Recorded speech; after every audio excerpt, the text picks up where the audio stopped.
Breakfast ഒരിക്കലും skip ചെയ്യരുത്. ഈ ബ്രേക്ക്ഫാസ്റ്റ് സ്കിപ്പ് ചെയ്യുന്ന ആളുകളിൽ ഏറ്റവും കൂടുതൽ കണ്ടുവരുന്ന പ്രശ്നമാണ് താരനുണ്ടാവുക, മുടി കൊഴിച്ചിലുണ്ടാവുക, മുടി പൊട്ടിപ്പോവുക, അതുപോലെ തന്നെ അണ്ടർ ഐ ബ്ലാക്കിഷ് കളേഴ്സ് വരിക, പിന്നെ ആംപിറ്റിലും അതുപോലെ തന്നെ കഴുത്തിലൊക്കെ ഉണ്ടാകുന്ന ബ്ലാക്കിഷ് കളേഴ്സ്, പിന്നെ സ്കിന്നുണ്ടാകുന്ന ഒരു വരൾച്ച, ഒരു ക്ഷീണം, ആലസ്യം, ഇങ്ങനെ തുടങ്ങിയിട്ടുള്ള പ്രശ്നങ്ങളൊക്കെ ബ്രേക്ക്ഫാസ്റ്റ് സ്കിപ്പ് ചെയ്യുന്ന ആളുകളിൽ നമ്മൾ കണ്ടുവരാറുണ്ട്. ബ്രേക്ക്ഫാസ്റ്റ് നമ്മൾ കഴിക്കേണ്ട രൂപം നമ്മൾ മനസ്സിലാക്കിക്കൊണ്ട് ഭക്ഷണം കഴിക്കുക. നമ്മൾ ഒരുപാട് കാർബോഹൈഡ്രേറ്റ്, അരി, ദോശ, വെള്ളപ്പം തുടങ്ങി കഴിക്കണം എന്നുള്ളതല്ല. ആവശ്യമായിട്ടുള്ള ന്യൂട്രിയൻസ് ബ്രേക്ക്ഫാസ്റ്റിൽ അടങ്ങിയിട്ടുണ്ടെന്ന് നമ്മൾ ഉറപ്പുവരുത്തുക.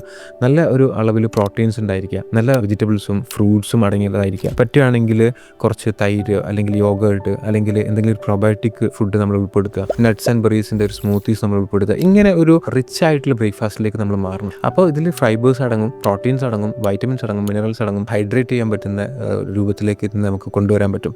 അപ്പോൾ ഇത് നമ്മളെ ബോഡിയിൽ ഉണ്ടാകുന്ന റിപ്പേഴ്സിനെ നന്നായിട്ട് സപ്പോർട്ട് ചെയ്യും. നമ്മുടെ ബോഡിയിൽ അസുഖങ്ങൾ എന്തെങ്കിലും ഉണ്ടെങ്കിൽ, സ്കിൻ ഇഷ്യൂസ് ഉണ്ടെങ്കിൽ, അല്ലെങ്കിൽ ഈ ബ്ലാക്കിഷ് ഡിസ്കളറേഷൻ ഉണ്ടെങ്കിൽ, ഇതിനൊക്കെ റിപ്പയർ ചെയ്യാൻ ഈ ഒരു ഡയറ്റ് പ്ലാൻ നമുക്ക് സപ്പോർട്ട് ചെയ്യും. അതോടുകൂടി തന്നെ നമ്മുടെ ലിവറിനെ നന്നായിട്ട് ഹെൽത്തി ആയിട്ട് മെയിൻറ്റെയിൻ ചെയ്യാനും ഇത് സപ്പോർട്ട് ചെയ്യും.